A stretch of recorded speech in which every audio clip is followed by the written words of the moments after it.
Chapitre 26. Il y eut une famine dans le pays, outre la première famine qui eut lieu du temps d'Abraham. Et Isaac alla vers Abimélec, roi des Philistins, à Guérar. L'Éternel lui apparut et dit, Ne descends pas en Égypte, demeure dans le pays que je te dirai. Séjourne dans ce pays-ci, je serai avec toi, et je te bénirai, car je donnerai toutes ces contrées à toi, à ta postérité, et je tiendrai le serment que j'ai fait à Abraham, ton père. Oui, donne-nous de toujours marcher dans la voie de l'obéissance, parce que c'est là que tu donnes la bénédiction et en abondance. Amen. Je multiplierai ta postérité comme les étoiles du ciel. Je donnerai à ta postérité toutes ces contrées, et toutes les nations de la terre voudront être bénies en ta postérité, parce qu'Abraham a obéi à ma voix, et qu'il a observé mes ordres, mes commandements, mes statuts et mes lois. Et Isaac resta à Guérar.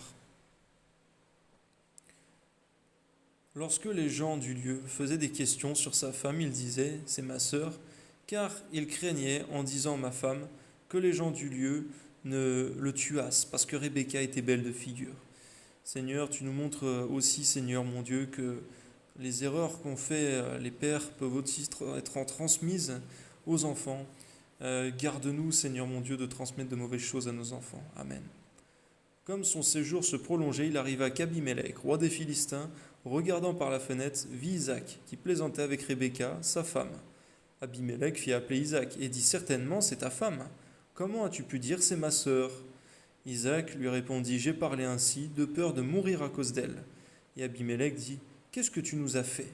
Peu s'en est valu que quelqu'un du peuple n'ait couché avec ta femme, et tu nous aurais rendus coupables.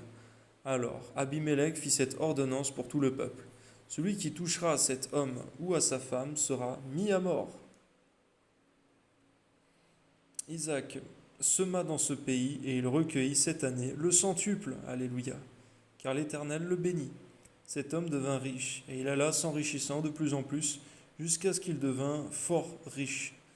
Il avait des troupeaux de menu bétail et des troupeaux de gros bétail et un grand nombre de serviteurs. Aussi les Philistins lui portaient envie. Tous les puits qu'avaient creusés les serviteurs de son père, du temps d'Abraham, son père, les Philistins, les comblèrent et les remplirent de poussière. Et Abimélec dit à Isaac, va-t'en de chez nous, car tu es beaucoup plus puissant que nous. Isaac partit de là et campa dans la vallée de Guérar, où il s'établit.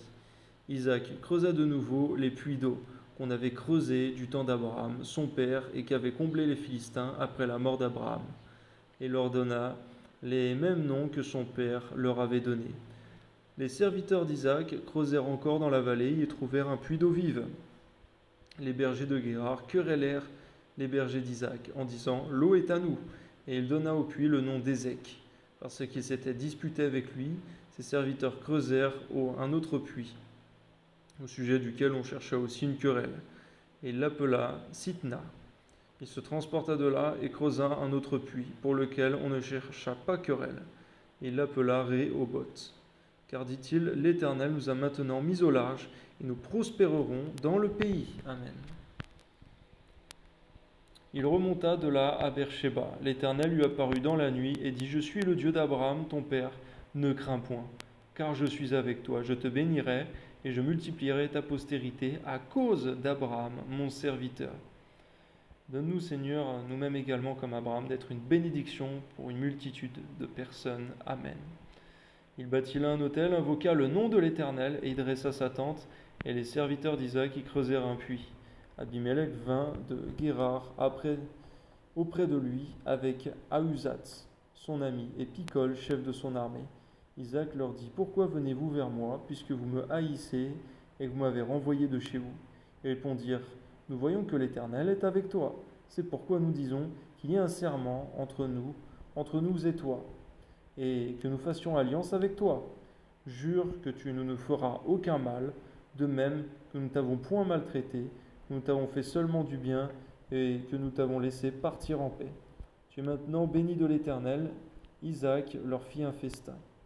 Et ils mangèrent et burent. Ils se levèrent de bon matin et se lièrent l'un à l'autre par un serment. Isaac les laissa partir et ils le quittèrent en paix. Ce même jour, des serviteurs d'Isaac vinrent lui parler du puits qu'il creusait. Et ils lui dirent, nous avons trouvé de l'eau et il l'appela Shiba. C'est pourquoi on a donné à la ville le nom de Beer-Sheba jusqu'à ce jour. Ésaü, âgé de 40 ans, prit pour femme Judith, fille de Béhéri le Héthien, et Basmath, fille d'Élon le Héthien. Elles furent un sujet d'amertume pour le cœur d'Isaac et de Rebecca.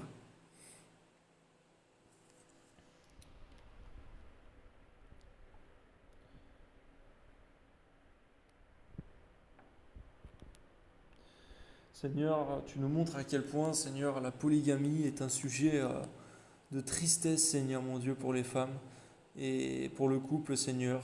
Et nous te prions que tu gardes notre nation, que tu gardes, Seigneur mon Dieu, même les nations du monde, Seigneur, d'accepter, Seigneur, non seulement la polygamie, Seigneur, mais encore tous les mariages qui ne sont pas à ta volonté, qui ne sont pas à ta gloire. Et que vraiment, Seigneur mon Dieu, ta volonté s'accomplisse sur la terre, afin que ton cœur puisse aussi se réjouir de cela, Père. Au nom de Jésus, Amen.